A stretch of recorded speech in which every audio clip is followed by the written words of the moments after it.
এক মাস সিয়াম সাধনার পর ঈদ উল ফিতর উদযাপনের প্রস্তুতি সম্পন্ন। ঢাকাসহ সারা দেশে ঈদ জামায়াতের প্রস্তুতি নেওয়া হয়েছে। জাতীয় ঈদগাহ ময়দানে হবে পবিত্র ঈদ উল ফিতরের প্রধান জামাত। ঈদগাহ ময়দান প্রস্তুত করা সহ নিশ্চিত করা হয়েছে নিরাপত্তা। রাষ্ট্রপতি ও প্রধান উপদেষ্টা সহ গুরুত্বপূর্ণ ব্যক্তিবর্গ জাতীয় ঈদগাহের জামায়াতে অংশ নেওয়ার কথা রয়েছে। ওয়ালটন আবারও মিলিনিয়ার অফারে ওয়ালটন ফ্রিজ কিনে আপনিও হয়ে যেতে পারেন মিলিয়নিয়ার। মিলিনিয়ার ছড়াছড়ি দেশ জুড়ে, এটা শুধু ওয়ালটনই পারে।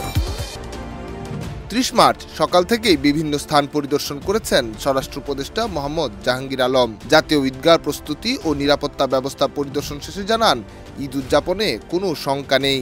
আমাদের নিরাপত্তার কোনো অভাব নাই এবং কোনো নাশকতা হওয়ার কোনো আশঙ্কা নেই। সকাল 8:30টায় জাতীয় ঈদগাহে প্রথম ঈদের জামাত অনুষ্ঠিত হবে। তবে আবহাওয়া বৈরী হলে সকাল 9টায় জাতীয় মসজিদ বাইতুল মোকাররমে হবে প্রধান জামাত। এছাড়াও সকাল 7টা থেকে 11:30 পর্যন্ত পরপর 5টি জামাত হওয়ার কথা রয়েছে জাতীয় মসজিদে।